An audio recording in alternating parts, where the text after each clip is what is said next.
رسول الکریم ما بعد اعوذ باللہ من الشیطان الرجیم بسم اللہ الرحمن الرحیم وَلَقَدْ أَرْسَلْنَا رُسُلًا مِّن قَبْلِكَ وَجَعَلْنَا لَهُمْ أَزْوَاجًا وَذُرِّيَّةً وَمَا كَانَ لِرَسُولٍ أَن يَأْتِيَ بِآيَاتٍ إِلَّا بِإِذْنِ اللَّهِ لِكُلِّ أَجَلٍ كِتَابٌ يَمْحُو اللَّهُ مَا يَشَاءُ وَيُثْبِتُ وَعِندَهُ أُمُّ الْكِتَابِ وَإِمَّا نُرِيَنَّكَ بَعْضَ الَّذِي نَعِدُهُمْ أَوْ نَتَوَفِّيَنَّكَ فَإِنَّمَا عَلَيْكَ الْبَلَاغُ وَعَلَيْنَا الْحِسَابُ أَوَلَمْ يَرَوْا أَنَّا نَأْتِي الْأَرْضَ نَنْقُصُهَا مِنْ أَطْرَافِهَا وَاللَّهُ يَحْكُمُ لَا مُعَقِّبَ لِحُكْمِهِ وَهُوَ سَرِيعُ الْحِسَابِ وَقَدْ مَكَرَ الَّذِينَ مِنْ قَبْلِهِمْ فَلِلَّهِ الْمَكْرُ جَمِيعًا يَعْلَمُ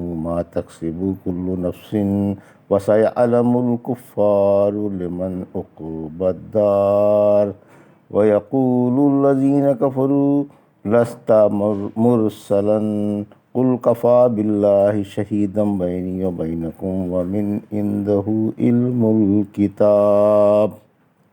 ابھی آپ نے سورہ رات کی آیت 38 سے 43 کی تلاوت سماعت فرمائی۔ ان آیتوں کا ترجمہ اور تفسیر اس طرح ہے: وَلَقَدْ أَرْسَلْنَا رُسُلًا مِّن قَبْلِكَ وَجَعَلْنَا لَهُمْ أَزْوَاجًا وَذُرِّيَّةً وَمَا كَانَ لِرَسُولٍ أَن يَأْتِيَ بِآيَاتٍ إِلَّا بِإِذْنِ اللَّهِ لِكُلِّ أَجَلٍ کتاب۔ آیت 38: یمحو اللہ ما یشاء ویثبت وعندہ ام الکتاب۔ آیت 39۔ ترجمہ: ہم نے آپ سے پہلے بہت سے رسول بھیجے اور سب کو بیوی بچے دیے۔ کسی رسول کے بس کی یہ بات نہ تھی کہ اللہ کے حکم کے بغیر کوئی معجزہ لے آئے۔ ہر مقررہ مدت کی ایک تحریر ہے۔ اللہ جو چاہے مٹا دے اور جو چاہے برقرار رکھے۔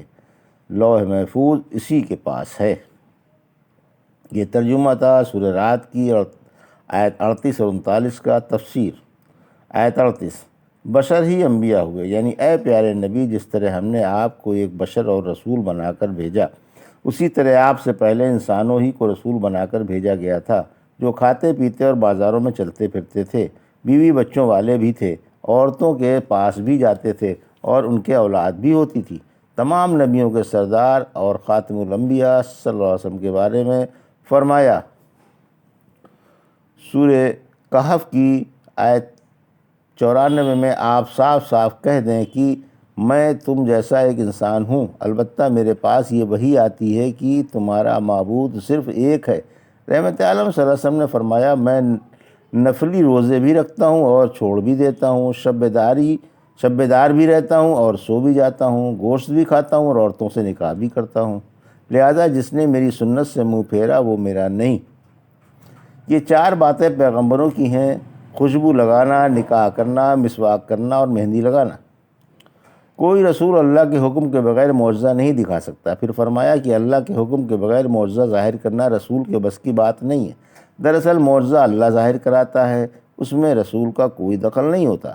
اللہ جو چاہے کرے اور جو چاہے اسی کا حکم دے۔ پھر فرمایا، ہر مقررہ مدت کی ایک تحریر ہے۔ سورہ حج کی آیت 70 میں فرمایا، کیا تمہیں یہ معلوم نہیں کہ اللہ آسمان و زمین کی تمام چیزیں جانتا ہے اور یہ سب کچھ کتاب میں لکھا ہوا ہے؟ اور اللہ کے لیے نہایت ہی آسان ہے۔ ہر آسمانی کتاب کی ایک مقررہ مدت اور معین اندازہ ہے۔ تقدیری باتوں میں رد و بدل ہوتا ہے۔ آیت 39: اللہ جو حکم چاہتا ہے منسوخ کر دیتا ہے اور جو چاہتا ہے برقرار رکھتا ہے۔ اس پچھلی کتاب سے جو سب سے آخری نبی پر اتری، پہلی تمام کتابیں منسوخ ہو گئیں۔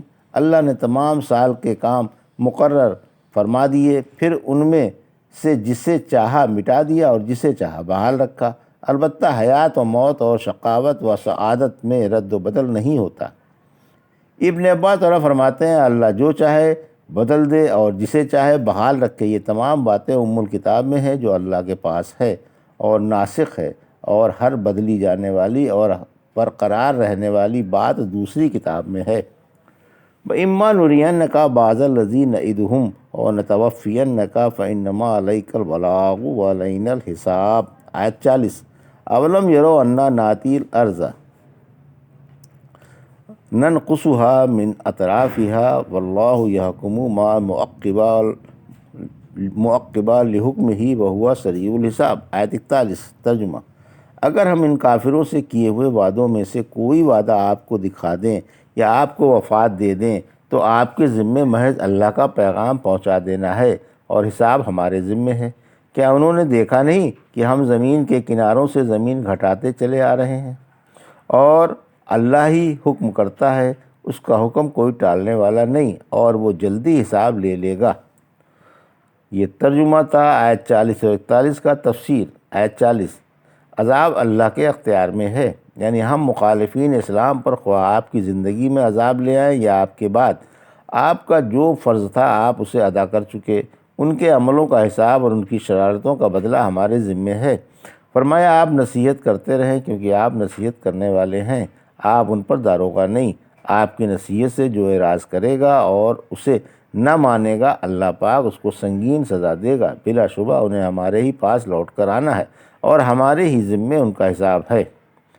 اسلام کا دن بدن غلبہ۔ آیت 41۔ کیا یہ مشرک محمدی فتوحات کا سلسلہ نہیں دیکھ رہے ہیں کہ روز بروز اسلامی سلطنت کے حدود بڑھتے جا رہے ہیں اور شہر پر شہر فتح ہوتے چلے آ رہے ہیں؟ یا کیا انہیں یہ خبر نہیں کہ آبادی کھنڈرات میں اور اونچے اونچے محل ویرانوں میں تبدیل ہوتے چلے جا رہے ہیں؟ یا مسلمان کافروں پر غالب ہوتے جا رہے ہیں؟ یا دنیا میں خرابیاں بڑھتی جا رہی ہیں اور برکتیں اٹھتی جا رہی ہیں؟ یا لوگ مرتے چلے جا رہے ہیں؟ یا پیداوار میں کمی آتی جا رہی ہے اور زمین غیر آباد ہوتی جا رہی ہے؟ اگر زمین کا بالذات گھٹنا مراد ہوتا تو انسان کی رہائش میں زبردست خلل پڑ جاتا۔ اس سے مراد انسانوں کی اور درختوں کی کمی ہے، زمین کی تنگی نہیں بلکہ لوگوں کا مرنا مراد ہے۔ عالموں فقیہوں اور نیک لوگوں کی موت بھی زمین کی بربادی ہے۔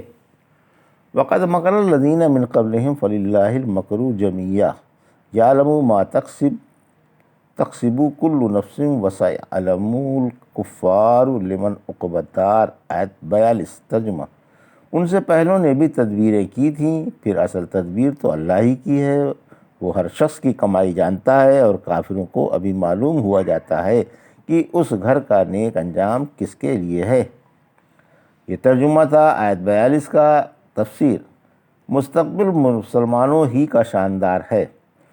پہلے کافروں نے بھی اپنے اپنے رسولوں کے ساتھ عیاریاں کیں اور انہیں جلا وطن کرنا چاہا، پھر اللہ نے بھی انہیں ان کی عیاریوں کا بدلہ دیا اور اپنے رسولوں کو ان پر غلبہ عطا فرما کر ان کا مستقبل شاندار بنایا۔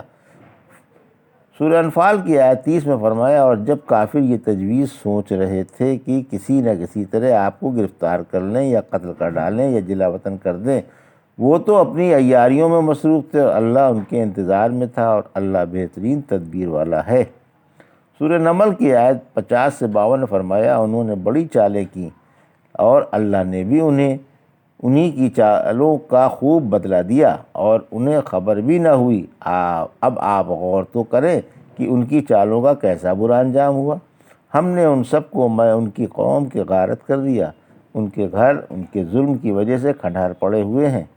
پھر فرمایا کہ اللہ اسرار سے خوب واقف ہے اور ہر شخص کے حرکات و سکنات سے خوب خبردار ہے، ہر شخص کو اس کے عملوں کا پورا پورا بدلہ ملنے والا ہے۔ کافر بھی ان قریب جان جائیں گے کہ میدان کس کے ہاتھ رہتا ہے اور فتح و نصرت کس کے پاؤں چومتی ہے۔ ہمیشہ دنیا اور آخرت میں رسول اور ان کے ماننے والے ہی غالب و سرخرو ہوئے، انہی کا انجام شاندار اور دنیا اور آخرت میں عروج باعث افتخار ہے۔ وَيَقُولُ الَّذِينَ كَفَرُوا لَسْتَ مُرْسَلًا قُلْ كَفَىٰ بِاللَّهِ شَهِيدًا بَيْنِي وَبَيْنَكُمْ وَمَنْ عِندَهُ عِلْمُ الْكِتَابِ۔ آیت 43 ترجمہ۔ کافر کہتے ہیں کہ آپ اللہ کے رسول ہی نہیں، آپ فرما دیں کہ میرے اور تمہارے درمیان اللہ کا گواہ ہونا کافی ہے، اور اس کا بھی جس کے پاس علم کتاب ہے۔ یہ ترجمہ تھا آیت 43 کا۔ تفسیر۔ آیت 43۔ رحمت عالم صلی اللہ علیہ وسلم کی رسالت پر اللہ کی گواہی کافی ہے۔ اے سچے نبی، یہ کافر آپ کو جھٹلا رہے ہیں اور گستاخ بے شرمی سے کہہ رہے ہیں کہ آپ اللہ کے رسول نہیں۔ آپ ان کی بکواس کی پرواہ نہ کریں اور ان سے کہہ دیں کہ میری رسالت پر اللہ کی گواہی کافی ہے۔ وہ اس بات پر بھی گواہ ہے کہ میں نے تم کو اللہ کی دعوت دی، پیغام رسالت سنایا اور توحید کا سبق سکھایا، اور اس بات پر بھی کہ تم مجھے جھوٹا کہہ کر مجھ پر کذب کا الزام لگا رہے ہو۔ وہ میری صداقت کو اور تمہاری تہمت کو خوب دیکھ رہا ہے۔ پھر فرمایا کہ میری رسالت پر وہ بھی گواہ ہے جس کے پاس کتاب کا علم ہے۔ یہاں عام معنی مراد ہے، جس میں حق کو گو علماء اہل کتاب بھی شامل ہیں، جو آسمانی کتابوں میں رحمت عالم صلی اللہ علیہ وسلم کی صفتیں پاتے ہیں اور پہلے نبیوں کی آپ کے بارے میں بشارتیں بھی۔ سورہ اعراف کی آیت 156-57 نے فرمایا، میری رحمت ہر چیز پر چھائی ہوئی ہے، میں ان کے لیے لکھنے والا ہوں جو اللہ سے ڈرتے ہیں، مال کی زکوٰۃ نکالتے ہیں، اور ان کے لیے بھی جو ہماری آیتوں کو مانتے ہیں اور امی نبی کی پیروی کرتے ہیں، جس کی بشارت تورات و انجیل میں اپنے پاس لکھی ہوئی پاتے ہیں۔ سورہ شعراء کی آیت 197 میں فرمایا، کیا ان کے لیے یہ نشانی نہیں کہ آپ کو علماء بنی اسرائیل جانتے ہیں؟